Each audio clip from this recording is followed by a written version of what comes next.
Hi mga ka-friendships, mayong adlaw sa tanan. Mga ka-friendships, kamusta na kayong lahat? Today is Sunday, August 11.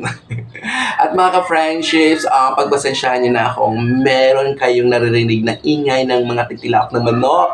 Kasi ngayon ay umaga pa, 6 a.m. Kaya sadyang tuwing umaga, maingay ang mga manok na yan. Pero minsan kasi tanghali, hapon, gabi, talagang maingay yan sila. So hindi natin mapipigilan yan at pakontrol mga friends dahil mga manok yan. Baka gusto lang sumali sa ating vlog. So mga ka-Frenchies, for today's video, alam ko ma-idea na kayo, nakita na sa ating title, di ba? Yan ang pag-uusapan natin at nakita nyo sa ating thumbnail kanina bago nyo click ang video na to. Yes mga ka-Frenchies, tamang inyong nabasa at nakita. So yan ang ating pag-uusapan ngayon, di ba? So alam ko marami din naghihintay sa video na to. At mga ka-friendships, ito ay sa unang bahagi ng ating video, sagutin natin yung katanungan ng dalawa nating ka-friendships dito sa YouTube at sa Facebook, di ba? At sa gitna, magbibigay ako ng advice kung anong dapat gawin. And then, sa dulo ng ating video, magbibigay ako ng mga qualifications ng mga teachers na nagbabalak lumipat to transfer from one station to another. Kasi na may narinig ba kayo mga friendships kung bakit hanggang ngayon siya ay hindi pa din napagbigyan ng kanyang paglipat ng ibang station or division. Kasi mga ka-friendships, may proseso, may qualifications, at merong ranking yan kung sino lang yung pinaka-qualified. Nabigyan ko na ng konting idea, pero mamaya natin ipagpatuloy yan. Baka makalimutan natin ang dalawang ka-friendships na nagtatanong sa atin. So, para mabuo ang konsepto natin video, mga ka-friendships, bigyan niyo ako ng konting minuto para basahin ko yung mga katanungan ng dalawa nating ka-friendships, mga ka-friendships. At bago yan, i-shoutout muna natin sila. Okay, shoutout Ma'am Josa Mabalay at si Ma'am Cassandra Maureen Castillo Cool. So sila yung dalawa mating ka-friendships na nagtanong pareho almost the same katanungan at inihingi at nangangailangan ng pareho lang ding kasagutan. So, ito si Ma'am Maureen kasi, nag-comment to siya sa post ko kahapon sa FB page natin. At ang una talaga nagtanong dito ay si Ma'am Josa Mabalay. So, nag-PM siya doon sa page natin. So, ito yung katanungan niya, mga ka-friendships. Hi po Sir June. Sir, magtatanong lang po sana ako regarding sa memo ng DepEd regarding sa magpapa-transfer na teachers. So I have a friend po kasi na makakalaban ko pa sa vacant position sa school. So malaki po kasi ang chance ko na ma-permanent since ako lang po ang nakaranks na subject ko at nakapag-sub din po ako doon sa last February doon sa school na yon. So may mga backer na din po na tutulong para ako po ang makuha. Ang problema ko po is, do I owe my friend an explanation? Kasi positive din po siya na malaki chance niya na mag-grant request niya to transfer since carry item. Carry item mga ka-friendships po siya. Salamat po and hopefully mapansin po sana ako. God bless po and more power to you. Yun po yung message ni Ma'am Josa Mabalay. Nung sinagot ko yung katanungan niya at pinost ko sa Facebook, may nag-comment si Ma'am Cassandra Castillo. So ito po yung message or comment ni Ma'am Cassandra Castillo sa post natin. Ito, di ba po sir, pag carry yung item, ibig sabihin po, may item siya na dadala, so no need makuha niyang item na para kay sender. Tama po ba? Okay. Kasi wala akong balak gawan talaga ng comment video ang sinend ni ni Ma'am Josa Mabalay. Kaya lang mga ka-friendships, nag-comment si Ma'am Cassandra Castillo. So una doon, yung pinost ko sa sagot ko doon sa tanong ni Ma'am Josa, sabi ko doon, wala po kayong laban ng Diyosa doon sa transfer. Kasi po, ang isa sa mga priorities, ang transfer, bibigyan ng item kaysa RQA, kahit rank 1 ka pa at pasok ka sa localization. Yung lilipat kasi na teacher, kaya siya napagbigyan na lumipat dahil localization law din po ang sinusunod doon. Hindi po kayo pwedeng makalipat kung walang mga valid and acceptable reasons. Kaya mga ka-friendships, kung RQA ka rank 1 at saka yung transfer ang kalaban mo, sa kanya po mapupunta. Sa transfer po mapupunta ang item. Okay? Ngayon, nakicomment si Ma'am Cassandra Castillo. Di ba, Sir John, kapag sinabing carry item, bit-bit niya ang item papunta sa station. Mga ka-friendships, Ma'am Cassandra, ganito. Wala pong salitang carry item sa DepEd sa totoong buhay. Wala pong ganyan sa DepEd. Hindi po uso ang mga ganyang salitang carry item. Okay? At kung may nabasa man kayo na memo or DepEd order na ganyan, sa totoong buhay, wala po yan. Okay? Hindi po yan sinusunod yung carry item.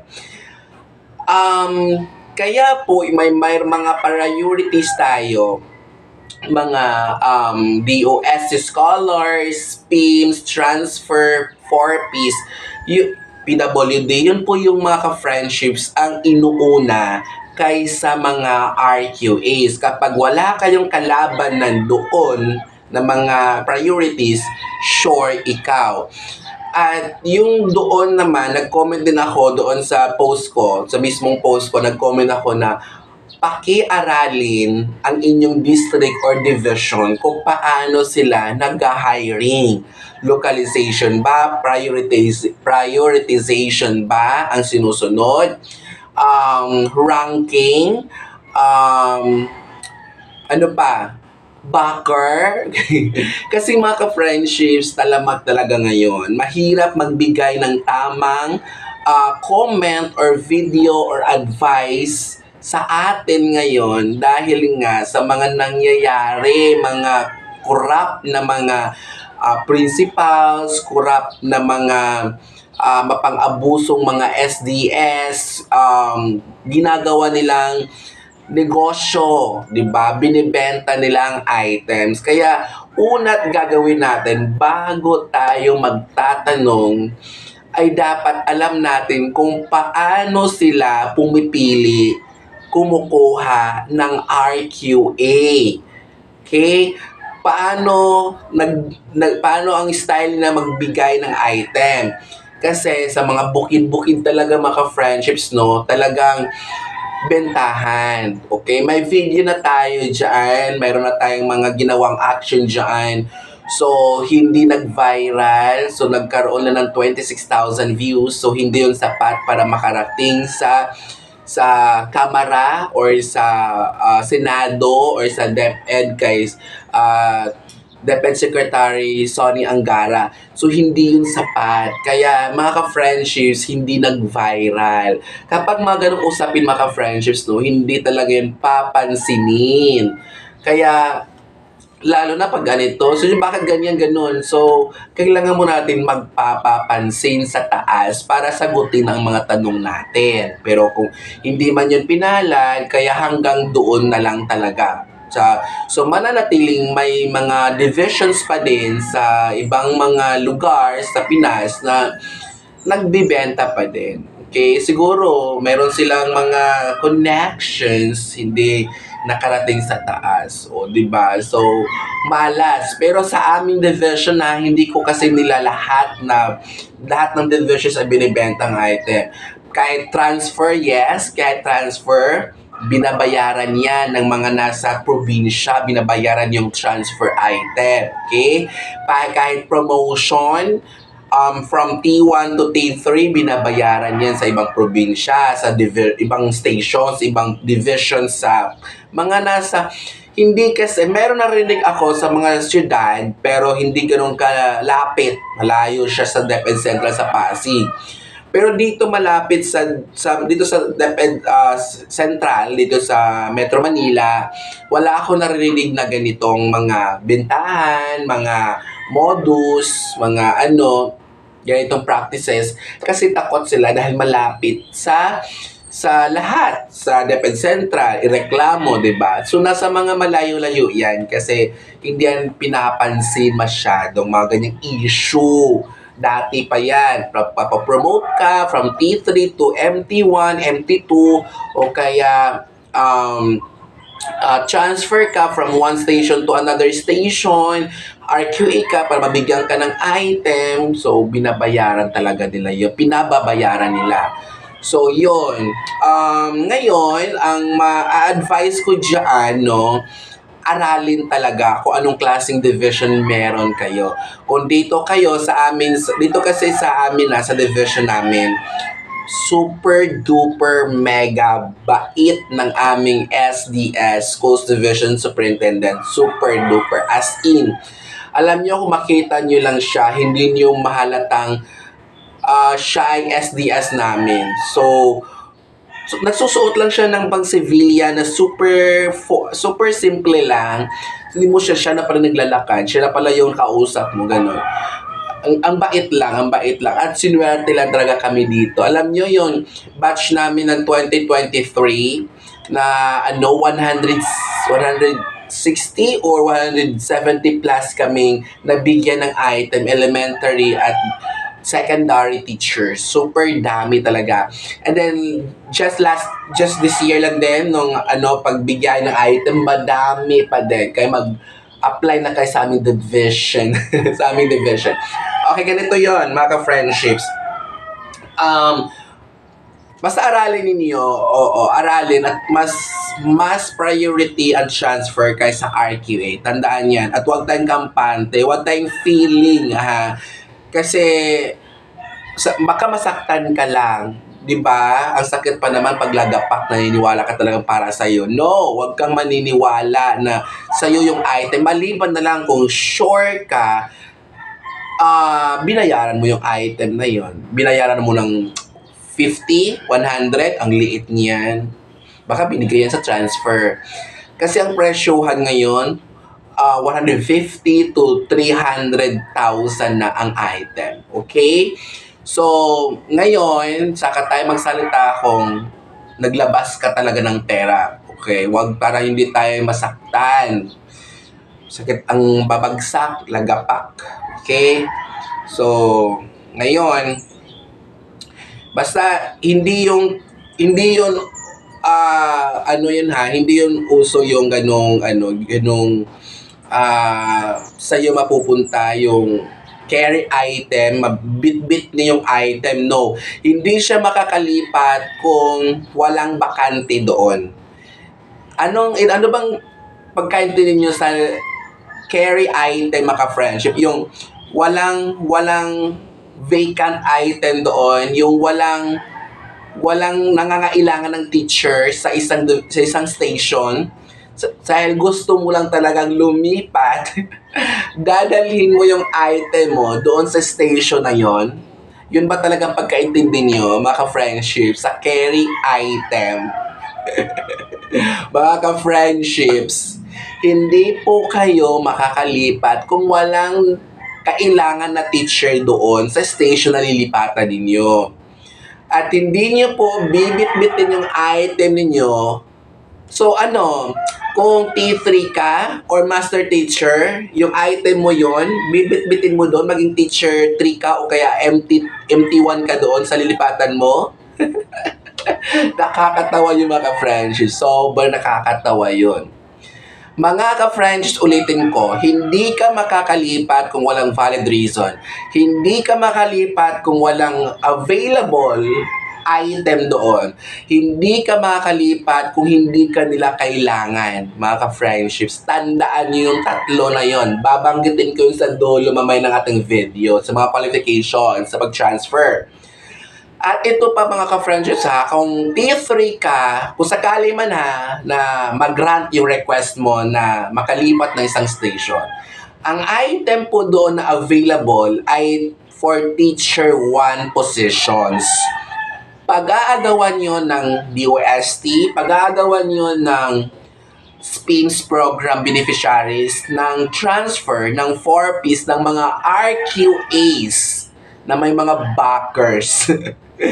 Pag-aagawan yun lahat nila kasi nga for Teacher 1 positions, item lang po talaga ang pwede sa transfer, SPIMS, sa mga 4P, sa mga DOST at RQAs. Wala pong ibang items for T2, T3, MT, wala po yon, okay?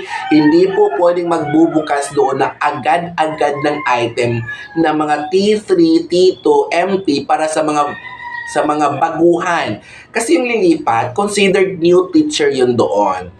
Okay, considered new kasi bago siya sa station, 'di ba? Kaya yung kung T3 ka sa station na pinanggalingan mo or master teacher ka sa pinanggalingan mong school, paglilipat ka, ang mangyayari mo ay magbabalik T1 ka. Back to Teacher 1 position, lahat. Yan po yung policy. Yan po yung totoong buhay. Okay? Kasi, yung sabi ninyong, yung salitang carry item, nasa panaginip lang yan.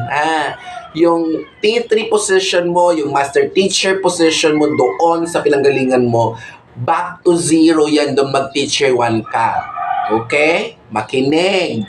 Sir Jun, maibalik ba yung position ko? Kung sakaling tanggapin ko yung mailipat ako sa station na empty na sana ako, T3 na sana ako, head teacher na sana ako.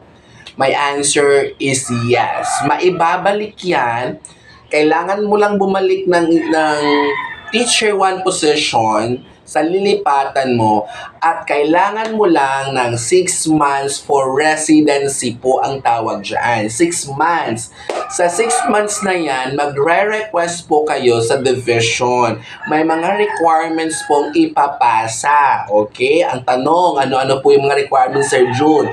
Mag-comment kayo sa ating comment section sa baba dyan para sa next video natin, yun ang ating pag-uusapan kung ano yung mga requirements para maibalik yung position mo after ng 6 months paglipat mo sa station mo ngayon. O, diba? So, gawa natin ng video yun. Basta may mag-comment ha. Hindi na ko gagawa niya ng video kung wala naman nangangailangan ng ano-ano yung mga requirements sa pagbalik ng positions natin, diba? Kasi babalik kayo ng T1 eh. So, pag magpasa ka ng requirements, ang gagawin po ng division, ipapasa po yan siya sa national. Kasi po, magre-request po ang division for budget. Kasi yung available na item ay for T1. Kung T1 po, ang budget pong nakalaan dyan sa lilipatan mong station ay for Teacher 1. Kaya for Teacher 1 sweldong marireceive mo. Kaya kailangan ng 6 months para for residency at sa loob ng 6 months na yon, i-ready mo na yung mga requirements para ipasa mo after 6 months mo doon sa division. At hindi po agad-agad niya ina-approve ha. Pero sure na yung maibalik mo yung item. Pero konting tiyaga, haba ng pasensya. Kasi pag akyat yung sa taas, lalo na pag probinsya, super tagal makarating yung yung papel, makabalik. Ang tawag doon po sa pagbalik nun ay NOSCA. So, pagbaba ng NOSCA mo, meron ka na pong budget doon galing national. Kung T3 ka doon sa dati mong school or Master Teacher 1 or 2 ka sa dati mong school, mababalik na yung item or position na yon after 6 months after pala may mababa yung NOSCA, ibig sabihin may national budget ka na nun. O, di ba? Hayayang buhay. Ganun lang po ang pag-transfer. So, hindi po forever kang teacher. One. Okay, so kung may mga tanong dyan hanggang dito sa video na to 20 minutes, o magtanong na kayo sa comment section. Gawa natin yan ng comment video ng kasagutan. Baka alam naman ni Sir Jun yan, di ba? So ngayon, paano naman yung mga yung mga qualifications? Paano sila nag-grant yung request nila sa division? So ito po mga friendships, no, revised guidelines on the transfer of teachers from one station to another. Ito po yung babasahin ko ngayon. Mahaba-haba po ito mga friendships kasi nandito po yung mga acceptable, yung mga valid, yung mga pinapayagan lang pong mga dahilan para mailipat ka. Okay? So, ngayon mga friendships, transfer of teachers from one station to another can be categorized into one, teachers who are seeking transfer to another station which is in need of additional teachers. Ito yung sinabi ko kanina, hindi nyo po bibit-bitin ng item mo, nagpala-decision ka sa buhay, okay? Hindi mo yun bibit-bitin para dalhin mo sa isang station at yun ang ibigay mo sa division, ito item ko. O bigyan nyo ako ng school dyan, saan ako magturo. No! Huwag kang ganun, girl. Huwag kang pala desisyon. Tanggalin sa isipan yung carry item na yan. Hindi mo nga yun bit-bit. Okay? Iwanan yun doon. Tapos, yung bakante yun, babalik, kung master teacher T3 ka, babalik yun ng T1, yung iniwan position. Yung iba naman kasi, yung naiinis ko minsan, yung iba is, so yun yung RQA pa lang applicant pa lang, tapos so yun yung iniwanan ba ng teacher, nag-transfer yung division na master teacher, yun ba yung pag-aagawan namin? Feeling ko din, hindi ka ganun hindi ganun. T1 yung babalik yun ng T1. O kaya, pwede naman ding i-open ang slot for, kung master teacher 1 yung umalis, i-open yung slot, kasi nandun lang yung item yun nandun lang yun. Open yung slot, and then, mag-open sila for ranking sa mga T3. T3 hindi yung mga RQAs for T1, no. Mga T3 po ang pwede doon qualified. O kaya T1, tulad ko T1, qualified po ako kung nakaabot na po ako ng 3 years sa DepEd. Kasi ang nangyari sa akin ngayon, T1 ako, kailangan ko lang ng 1 year residency, and then 1.0 rating sa IPCRF, outstanding, para ma-promote ako for T3. Hindi po ako tatalon for MT, okay? So, hintayin ko muna maka 3 years ako para pwede na akong magparang for master teacher. Kasi I'm already a doctor of education, full-fledged PhD degree holder na ako. Kaya pwede ako doon sa MT pag naka 3 years na ako. O kaya, pwede na ako mag-apply for T3 if may grant sa akin yung O rating ko for IPCRF. Kaya wait ako for hanggang September 15 para kung maibigay talaga ng principal yung rating ko sa IPCRF na O, then lalarga ng papel ko sa September for T3 yon. Ibig sabihin, ang tawag doon sa akin ay IPCRF. Okay, reclassification tawag sa akin nun. Bigyan ako ng chance para ma-upgrade yung item ko for T3 kasi qualified naman ako talaga. Kasi PhD na ako, full-fledged na talaga ako ng doctor of education. And then yung item na lang pa-upgrade para mabigyan ng budget sa national. Okay? Ganun yon. Alright, so hindi po makakalipat kung wala namang kahit pasok ka sa localization, kahit pasok ka pa, pero wala namang available item doon, wala namang kailangang teacher doon, hindi ka pwede makalipat. Okay?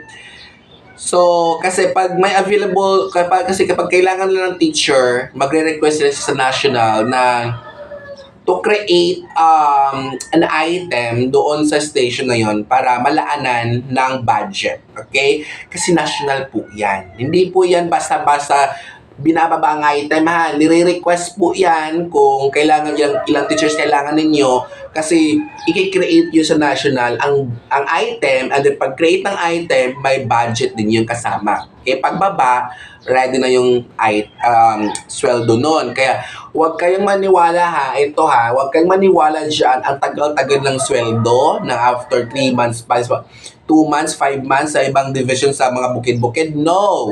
Hindi po yan magkakabakante, hindi po yan sila mag-hiring, hindi po kayo kukunin kung walang national budget na dyan. Kaya niloloko lang kayo dyan, okay?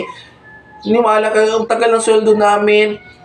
Kasi pinagkikitaan pa yun, pinapag-intinisan pa yun sa bangko.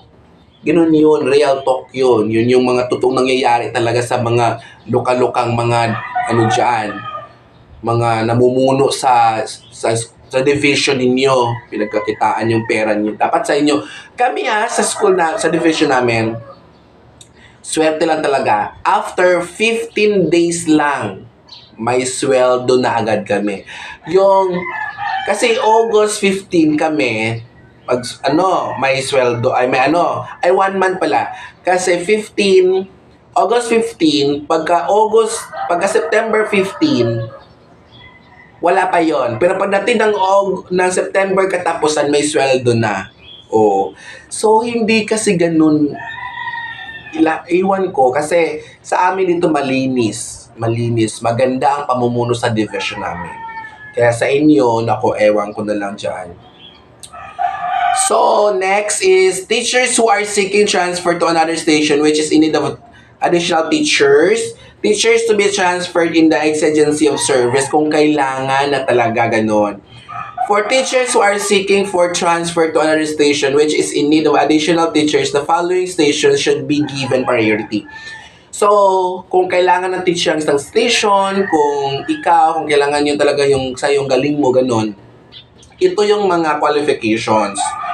Okay? Makinig tayo. When teacher is declared excess by the school head and his or her expertise area of specialization is needed in other school, district, or division. So kung kailangan yung galing mo sa isang station na yon at sobra ka doon sa eskwelahan na yon, ang daming mga floating teachers, ang daming sobrang teachers. Kapag sobrang teacher dyan, ililipat ka sa ibang station. Okay? Hindi ganun example, eskwelahan. Pagkalapit lang na barangay, pwede kang ilipat doon kapag last in, first out kasi. Yan kasi yung policy ngayon sa DepEd mga Frenches. Last in, first out. Kung ikaw yung huling pumasok, tapos sumobrang teachers, diba? Sumobra, kulang ang population, konti lang mga bata. So, yung huling pumasok na teacher, siya yung unang lalabas. So, ibig sabihin, ikaw yung ipapasa sa ibang station kung kailangan ka. Kung i-declare ka ng school head mo na sobra ka doon, so doon kilipat. At saka naman, kung magkailangan ng galing mo sa ibang station, kasi siguro super duper mega mala Superman, mala Wonder Woman ang galing mo, so kailangan ka doon sa kabilang station, doon ka talaga. Ganun yon. Okay. So next is, the teacher has served for more than 5 years outside his/her home barangay municipality. Kasunod dito ang localization. The teacher is bona fide residents of the barangay, municipality, city, or province where the school is located. This is under RA 8190 localization law. Marami na akong mga content nito. As evidenced by the teacher's voter's ID. So, kailangan na po dito ay ang voter's ID. So, kung nandun yung address ng bahay mo at super layo yung pinagtrabahuan mo, i-present mo yun. Yun ang gawin mong reason. Pasok sa bangaka, qualified. At kahit qualified pa tayo tandaan natin mga friendships, kahit qualified pa tayo doon dito sa sinabi sa mga qualifications, pero kung wala namang available item doon sa lilipatan, wala pa rin tayong magagawa. Hihintay pa rin tayo kung kailan magkaroon ng bakante doon sa lilipatan mo. Kasi hindi ka nga ililipat kung wala namang kailangang teacher doon. Wala namang ibubukas na item. Okay? So, wag kayong pala decision ha. Wag niyong sabihin, carry item naman eh. Ano, bibit-bitin niyo yung item niyo, lumipat kayo doon. Kayo na, kayo na mag-decision sa buhay doon. Sabihin niyo sa television, ito item ko, buksan niyo yun dyan, bigyan niyo ako ng school. O anong estudyante hawakan mo? Wala nga silang bata eh. So, wala nga silang sobrang bata. So, magkaroon lang yun ng teacher doon, kailangan lang kung may sobrang mga estudyante. Kaya nga nag-hiring eh. So, kung wala namang kailangan teacher doon, hindi ka nga lilipat. Huwag mo sabihin na, ay, carry item. Ikaw na, pumunta ka doon, subukan mo. Wala namang mawawala kung susubukan. Pala decision kasi yung iba eh. Carry item naman. Ano? Oh, next. So, the teacher is joining his or her husband, wife in the same school. So, gusto mong sumama sa mga sa eskwelahan ng asawa mo, pwede yon. Example, pupunta ka ng nasa Laguna ka. Nasa Laguna ka pero yung husband mo ay nasa San Pedro. So gusto mong doon ka sa isang division lang din. Okay? Gamitin mo yung sasawa mo. So pwede 'yon, pero ano 'yun ha, yes, pasok siya sa qualifications pero hindi siya ganun ka kalakas na kabigat na dahilan ha, hindi ganun kabigat. Ang talagang mabigat na dahilan ay itong next. Ito yung mabigat talaga na dahilan. So madalas kasi ginagrant talaga to lalo na pag may open item do, available item. So she is a nursing mother. So PD number 603, Child and Youth Welfare Code. Nursing, kung may anak ka naman, tapos kailangan na talaga, nagpapadede ka pa, ganun. So, ASAP kailangan yun. Pero sana nga may available, okay? He or she is in poor health condition as evidenced by pertinent medical records to the effect. Hindi na kayang magbibiyahe-biyahe parate, ganun. Mahirap sa kanyang kalusugan, siguro mabagal talaga sobrang maglakad. Ganun. So, hindi yun, pwede yung pasok din yun pag mga kalusugan.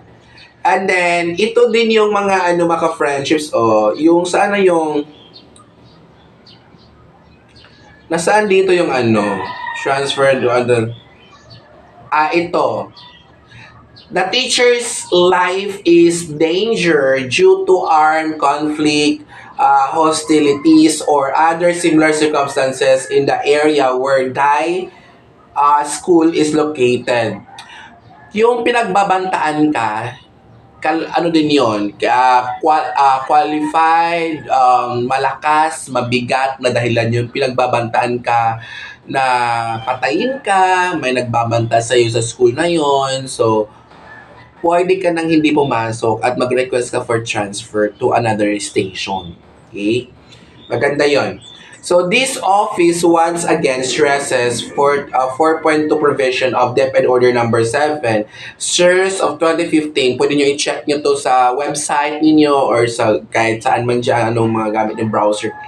2015, which says that upon a teacher's appointment assigned to station and acceptance of the position, he or she shall not be transferred to another school until after rendering at least 3 years of the service in the school.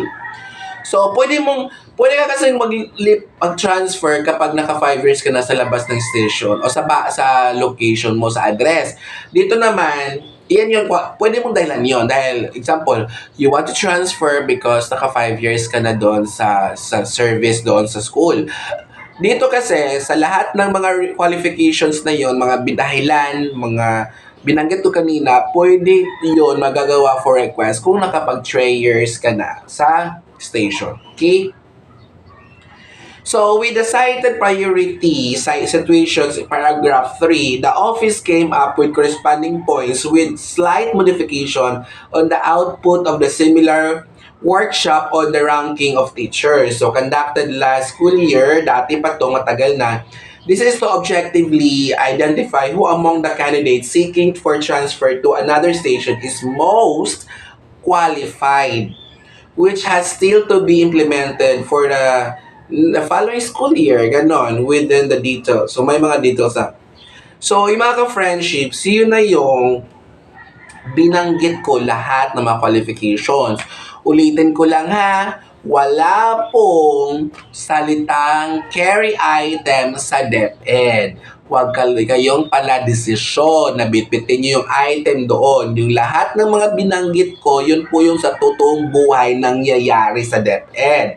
Kung gusto nyo kung hindi nyo naalala at nakalimutan nyo yung mga sinasabi ko kayo na nako, panoorin nyo ulit ang video natin ngayon para ma-instill or mag-sink in lahat talaga sa alimpatakan natin. Okay? So, hindi ka pwedeng makalipat basta-basta sa isang station kung wala namang mga valid and acceptable reason. Sa dalawa natin ka-friendships, una si Ma'am Josa, talo po kayo dahil kung ma-grant yung request na isang transfer, kasi nakarank din po yun, kasi meron yung mga binibigyan po yun ng points ang mga papers niya at yung dahilan ng pag-transfer niya. So, nirarank po yun para makita talaga kung sino yung most qualified ilipat. Basta may available doon item. And then, talo kayo doon, tabi-tabi po lang, padaanin nyo yung transfer. Okay? Sila po yung qualified. Maliban na lang kung ang division nyo talaga, makupal sa pera, yung mukhang pera ang division in your district ninyo, binayaran mo yung item na yon, then may niwala na ako sa'yo. Mako-convince mo na ako na para sa'yo talaga yon dahil siguro binayaran.